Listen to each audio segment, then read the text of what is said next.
Olá galera, vamos continuar na nossa resolução de questão. Olha a questão número 31. As sequências abaixo seguem um certo padrão. Quais são os valores de A e B, respectivamente, que completam as sequências? Pessoal, essas sequências são sequências independentes. Você avaliará logo primeiro a sequência de cima, depois avaliará a sequência de baixo. Tranquilo? Perceba que para dar o próximo termo foi multiplicado 4 por 2, que deu 8. Para dar 16 também foi multiplicado por 2. Temos novamente uma progressão geométrica. Isso significa que para encontrarmos os próximos termos, sempre será multiplicado por 2. Beleza?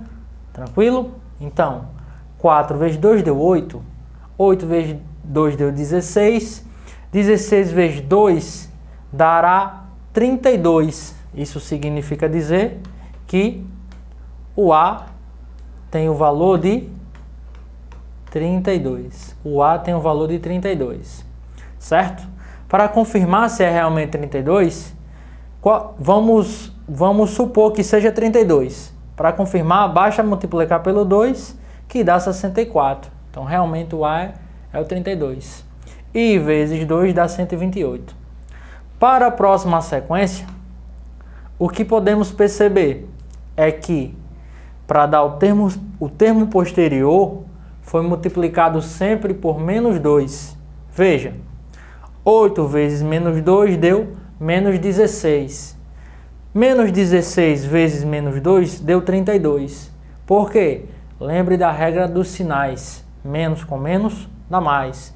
16 vezes 2, 32. Como é uma progressão geométrica, essa razão menos 2 será usada constantemente para encontrar os próximos termos. Multiplicação por menos 2, menos 64. E B será menos 64 multiplicado por menos 2, que dará menos com menos mais 64 vezes 2, 128. Com base nisso, temos que o valor de B é 128. As questões querem os valores de A e B, respectivamente. Temos como resultado 32 e 128, logo, letra C. Gabarito, letra C. Próxima questão. Observe a sequência a seguir. 21, 25, 29 e 33. Se for mantido o padrão da sequência, qual será o sétimo termo? Nesse caso, não temos uma progressão geométrica. É uma questão de progressão aritmética. E o que vem a ser uma progressão aritmética? Uma progressão aritmética é cada termo a partir do segundo, ele é sempre somado por um número fixo e o termo anterior. Parece muito com o conceito de progressão geométrica. Na progressão aritmética é a soma que é constante, lembre disso. Sempre por um número fixo. Na progressão geométrica é uma multiplicação por um número fixo. Então, quando falar progressão aritmética, soma por um número fixo, chamado de razão R. Progressão geométrica, multiplicação por um número fixo, chamado de razão, nesse caso, a razão é Q. Beleza? Então, exemplo de uma progressão aritmética, essa primeira. Por quê? Porque sempre foi somado o número fixo 2, razão, para dar o próximo termo. 2 mais 2, 4. 4 mais 2, 6. 6 mais 2, 8. Temos também outro exemplo de progressão aritmética. Porque para dar o termo posterior, foi somado um número fixo com o anterior, que é quem? O número 5. 3 mais 5, 8. 8 mais 5, 13. 13 mais 5, 18. Beleza? Voltamos para a nossa questão. Observe a sequência a seguir. 21, 25, 29 e 33. Se for mantido o padrão da sequência, qual será o sétimo termo? Qual será o sétimo termo? O gabarito já apareceu ali de intruso, mas vamos entender a questão. 21 é o primeiro termo, 25 o segundo termo, 29 o terceiro termo, 33 o quarto termo. Para chegar ao sétimo, precisamos encontrar o quinto e o sexto. Com isso, encontraremos o sétimo. Pessoal, o que a gente observa? Que para chegar do 21 ao 25, foi somado o valor de 4. Para chegar do 25 ao 29, também foi somado 4. Para chegar do 29 ao 33, também foi somado 4 unidades.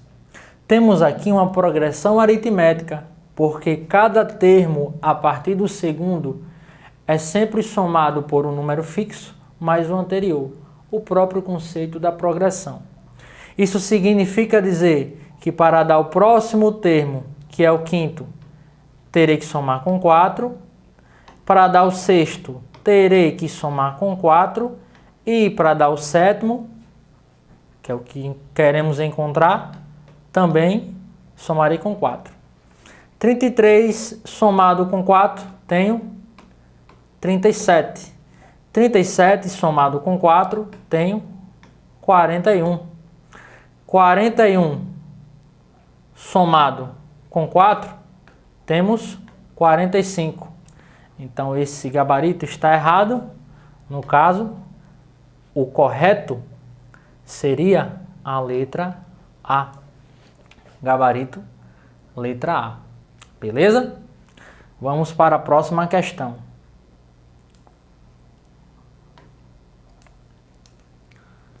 Em um bairro planejado, as casas são dispostas da seguinte maneira. Na primeira quadra estão as casas de número 1 ao 13. Na segunda quadra estão as casas de número 14 ao 26. Na terceira quadra, as casas de número 27 ao 39. E assim por diante. Sendo assim, em qual quadra se encontra a casa de número 155? Pessoal, essa questão não é PA nem PG. Vamos avaliá-la, o tipo de sequência que é. A questão fala que a primeira quadra, são casas numeradas de 1 a 13. Para a segunda quadra, temos casas numeradas do 14 ao 26. E para a terceira quadra, 27 ao 39 e assim por diante. Ele quer a casa de número 155. Em qual quadra se encontra? Com base nisso, a questão deu que a primeira quadra está a casa de número 1 a 13. Segunda quadra, número 14 a 26. Terceira quadra, 27 a 39. O que é que se percebe? Que na primeira quadra tem 1 e foi somado o valor de mais 12. E foi somado o valor de mais 12, certo?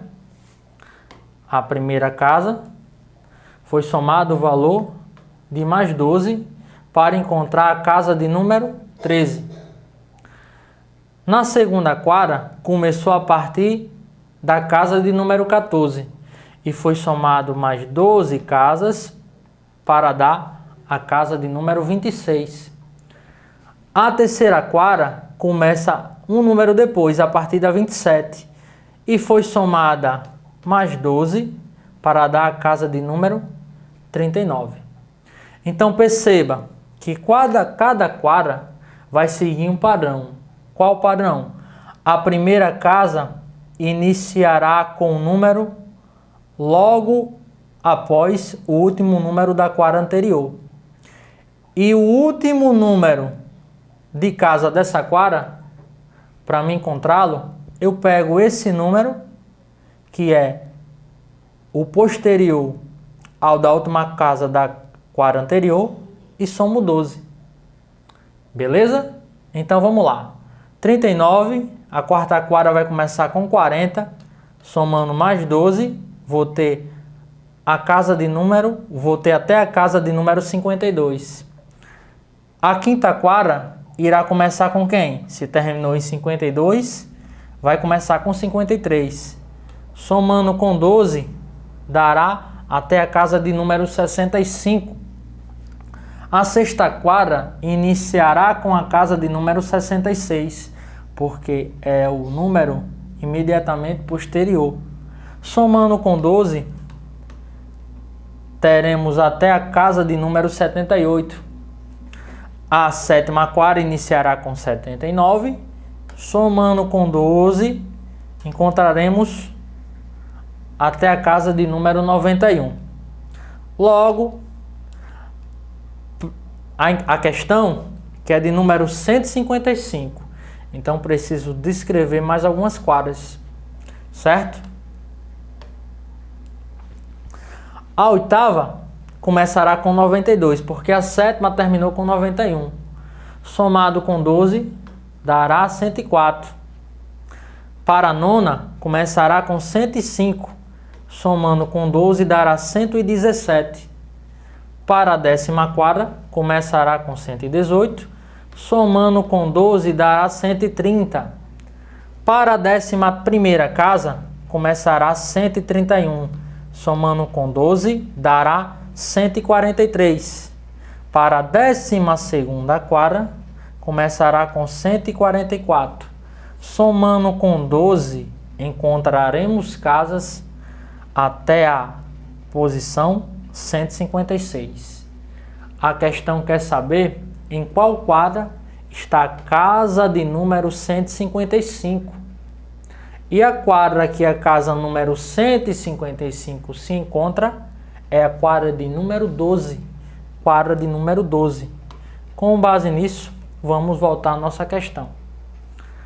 Sendo assim, em qual quadra se encontra a casa de número 155? Vimos que é a quadra de número 12, 12ª quadra, letra D de dado. Letra D de dado. Próxima questão. Observe a sequência a seguir, em que todos os múltiplos de 4 são omitidos e em seu lugar aparece a palavra PIN. O 20º PIN ocupa o lugar em que deveria aparecer qual número? Pessoal, os múltiplos de 4 são sempre ocupados pela palavra PIN. O que são múltiplos? Os múltiplos começam a partir do zero e, por exemplo, se eu quero os múltiplos de 3, vou de 3 em 3. 0, 3, 6, 9, 12. A questão, como menciona múltiplos de 4, começa do zero e vai de 4 em 4. 0, 4, 8, 12, 16. Só que o zero foi omitido. Beleza? O zero foi omitido. Começando a partir do 4. 4, 8, 12. Perceba que o PIN, ele sempre vai ocupar posições onde deveriam ser múltiplos de 4. Essa questão também é uma questão de progressão geométrica. Beleza? E quando o termo for um pouco distante, para você encontrar somando várias vezes, vai demorar um pouco. Baseado nisso, vamos conhecer a fórmula que é necessária para encontrar qualquer termo de uma progressão aritmética. É a fórmula do termo geral de uma progressão aritmética. A fórmula do termo geral de uma progressão aritmética é dada por essa. Termo geral é igual a 1, que é o primeiro termo, mais número de termos menos 1 vezes a razão. Beleza? Tranquilo, pessoal? Então, a fórmula do termo em geral serve para encontrar qualquer termo que eu queira. Por exemplo, a n termo geral, como eu mencionei, A1 é o primeiro termo da sequência, n é o número de termos que a sequência vai ter, R é a razão. Razão, lembrando, É um número fixo que é sempre somado para dar o termo posterior. Nessa sequência 2, 4, 6, 8, quer que eu encontre a posição de número 20. E como podemos fazer para encontrar essa posição no número 20? Através do uso da fórmula do termo geral de uma progressão aritmética.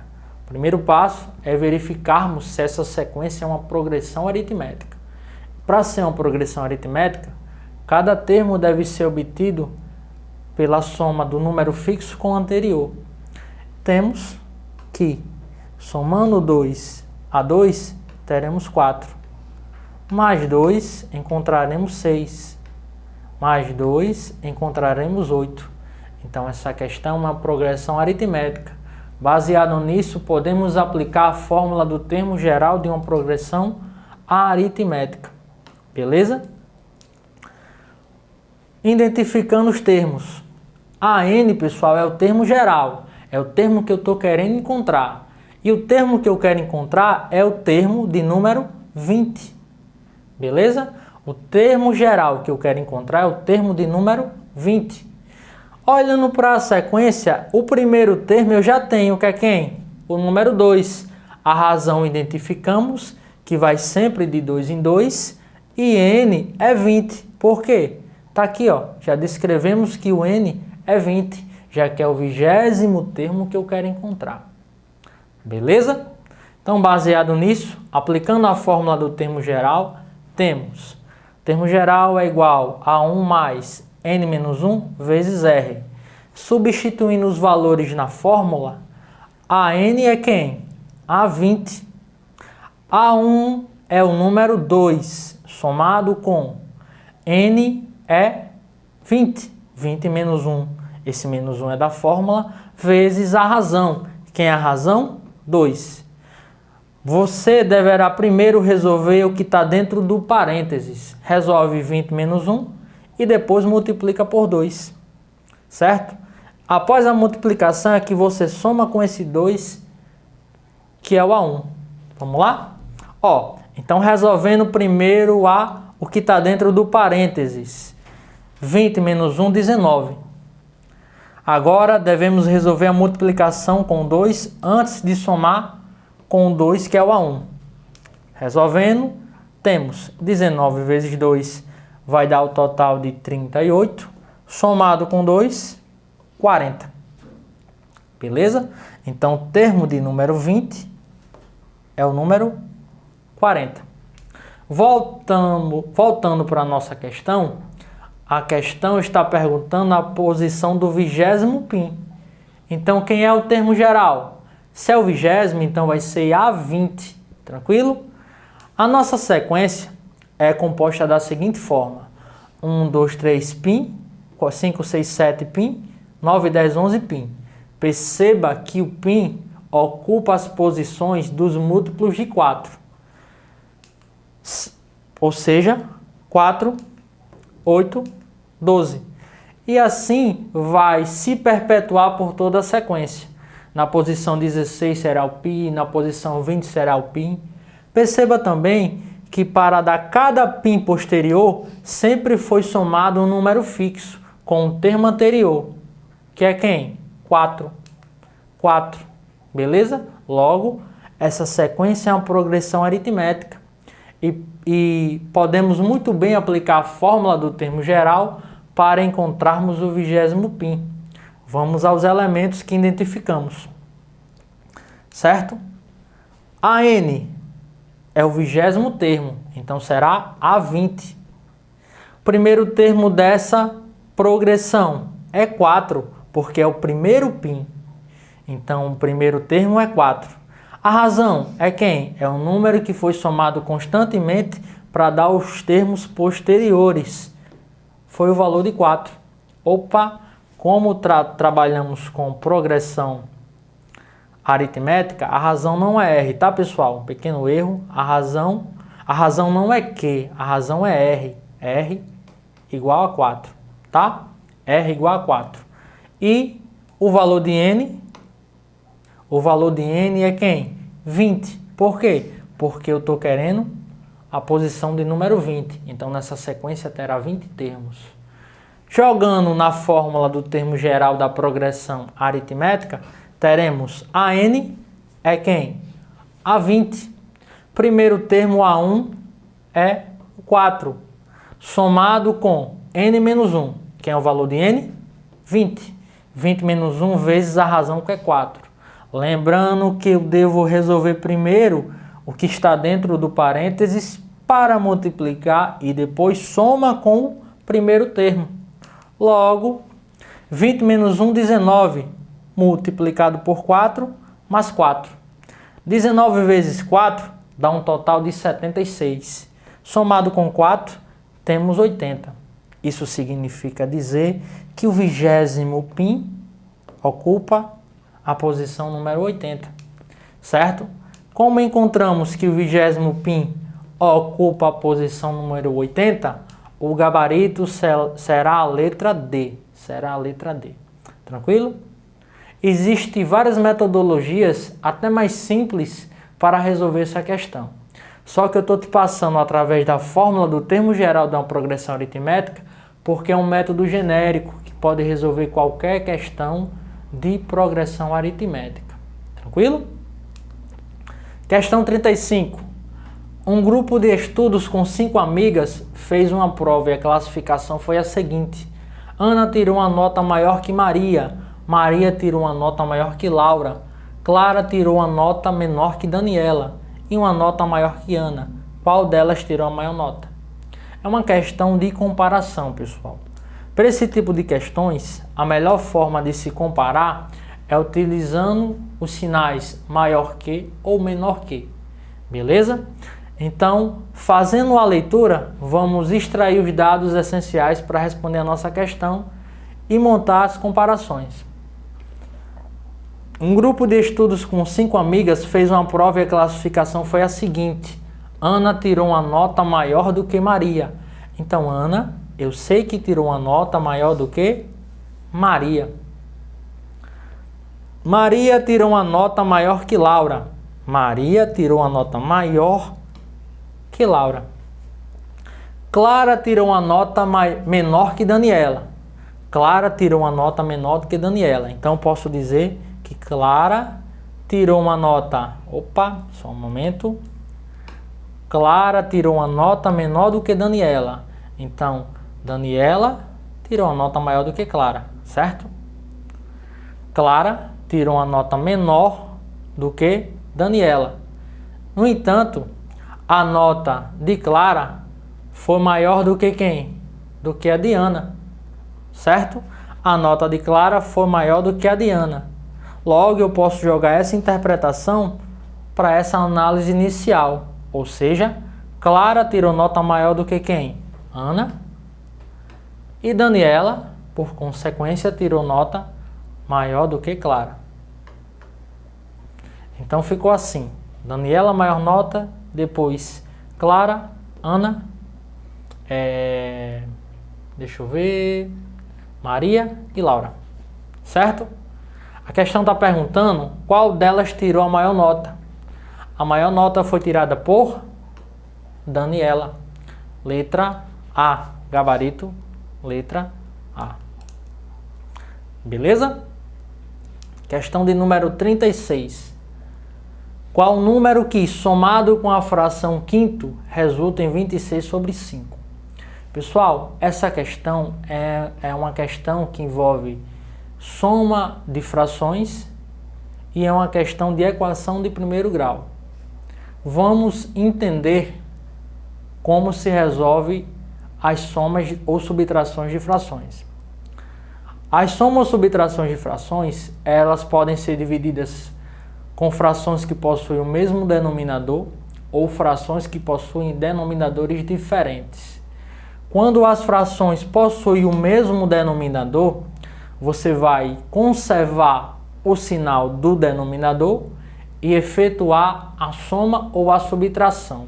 Por exemplo, se tenho 3 quintos mais 7 quintos, tenho frações que possuem o mesmo denominador.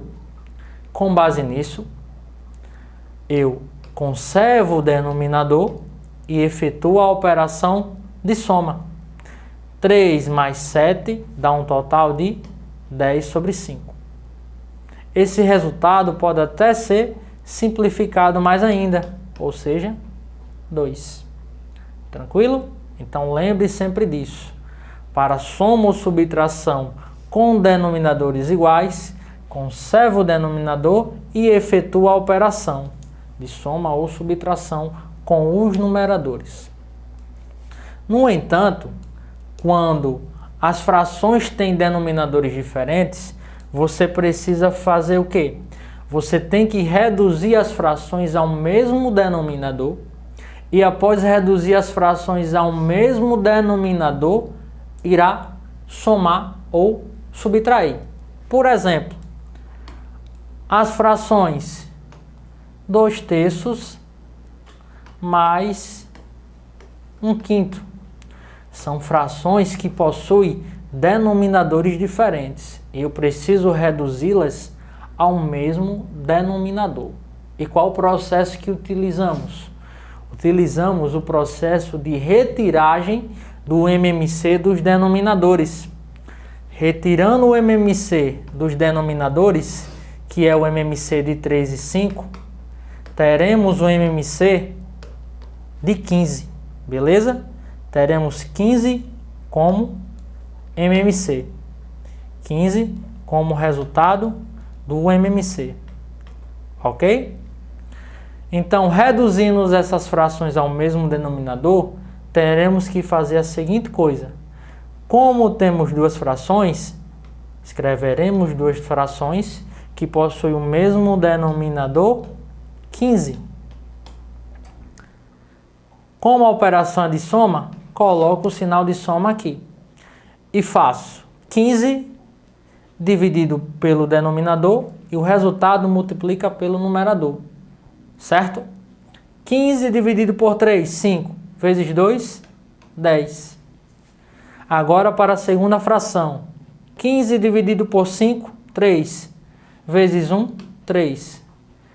Como as novas frações com denominadores iguais, como as novas frações possuem denominadores iguais, eu utilizo o mesmo processo anterior. Somo, certo? E conservo o denominador.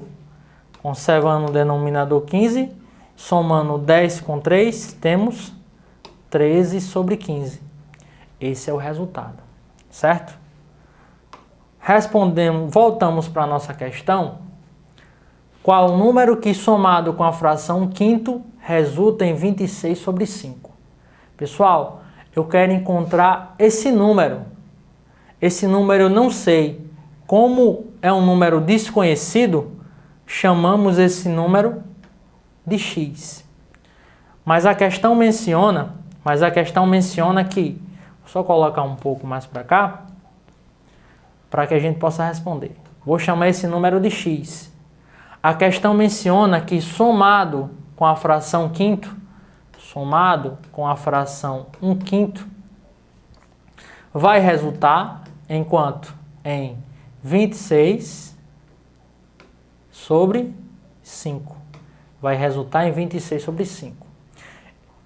Pessoal, temos que utilizar o mesmo processo, temos que utilizar um processo semelhante à soma de frações. Para resolver essa equação, precisamos tirar o MMC dos denominadores. Só que o MMC não será utilizado, ele vai ficar aqui. A gente vai consultá-lo só para fazer o processo de dividir pelo de baixo e multiplicar pelo de cima. O x, como não tem denominador, como o x não tem denominador, eu posso utilizar o 1 aqui. Beleza?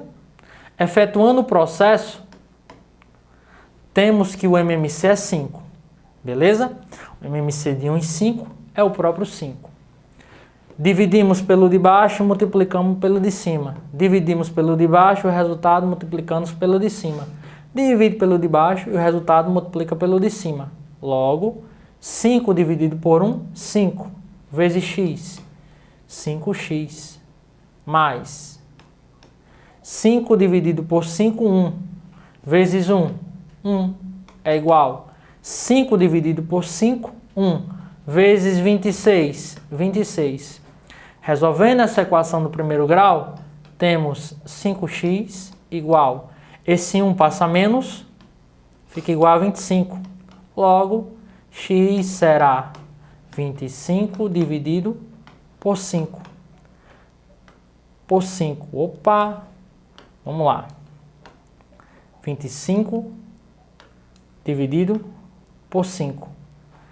Após a divisão, encontraremos o valor de 5.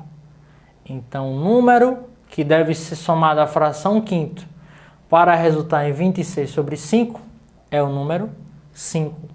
Letra B de bola. B de bola. Até o próximo bloco, pessoal.